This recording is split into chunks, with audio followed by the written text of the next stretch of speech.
Hi guys. Alam nyo, ito yung minsan hirap ako kasi 'di ba I have strong boundaries and guards, and I'm very secured and self-reliant and self-sufficient and secured talaga ako sa sarili ko. So may lalaki man o wala, it doesn't matter to me. Alam nyo, ito yung mahirap pag may special abilities ka. Like, especially when you're a psychic, ganyan, super empath, you can really feel the person. Even if, kahit malayo kayo, nararamdaman nyo sila if they are doing something, lalo na pag if taglibog sila, mga ganyan, or may ginagawa ba silang masama.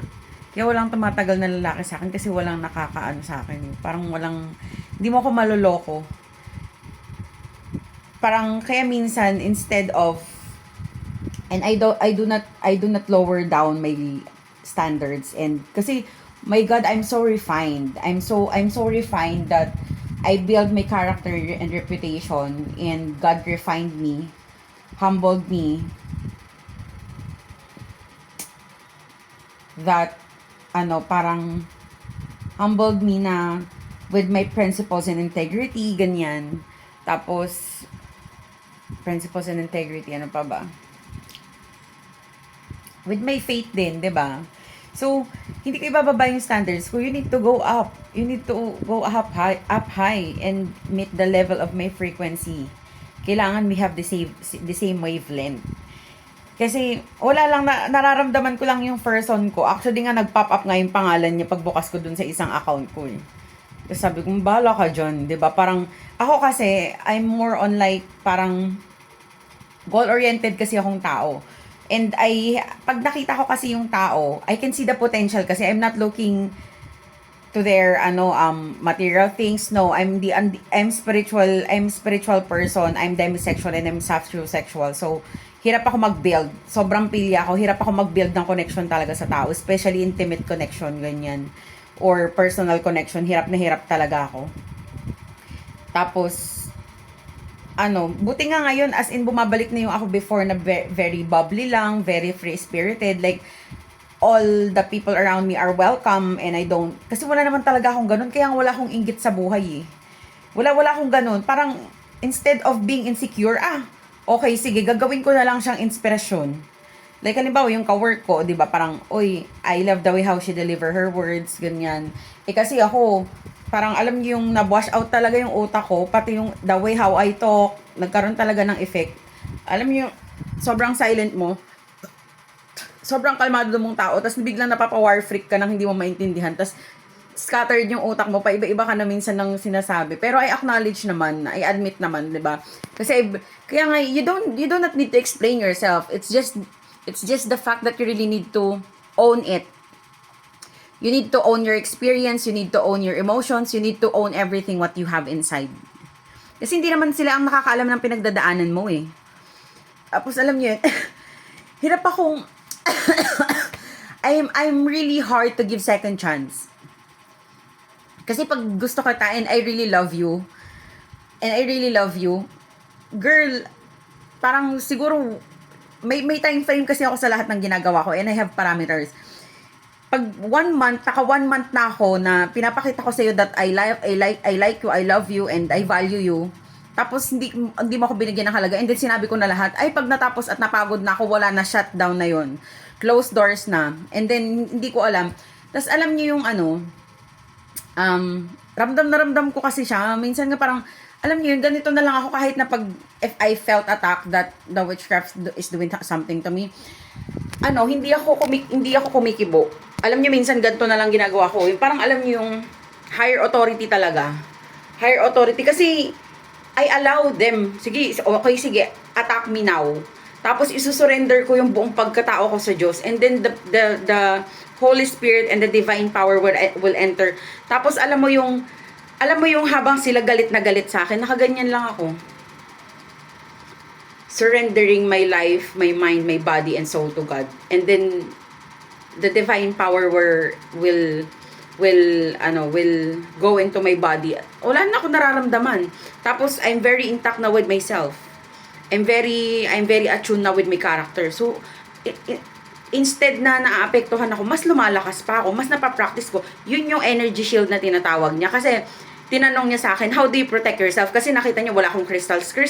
Wala talaga akong ganun. Kasi if I needed to, hindi kasi ako yung kagaya ng mga spiritual advisor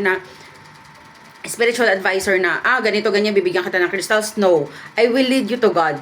Kasi wala naman akong karapatan ni tao lang ako inuutosan lang ako dito. 'Di ba? Wala akong karapatan mag-overpower or magdikta ng kahit anong gagawin niyo sa buhay. Nagre-read ako, I give guidance, but I lead you to God. Wala akong mga ganon. Hindi ako yung spiritual advisor na ganon. I will ask you, I will lead you, and I will guide you towards to God.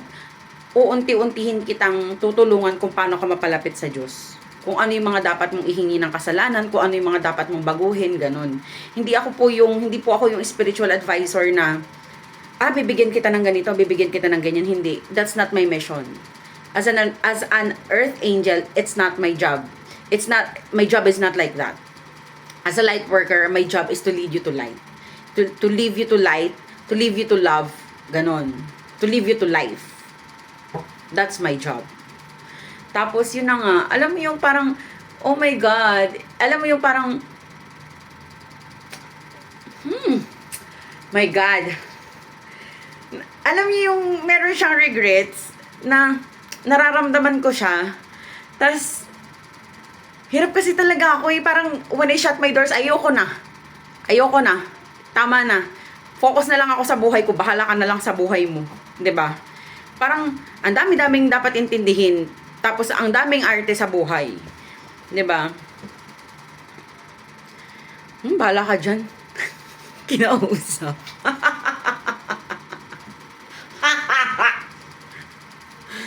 Kasi, 'di ba?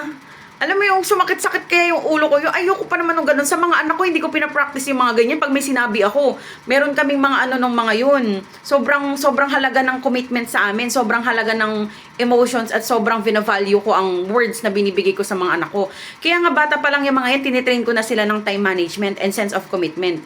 Pag nagsabi ka sa akin, halimbawa sinabi ko doon kay Von, mamaya mo ako i-message mga alas 4, babalikan ako niyan.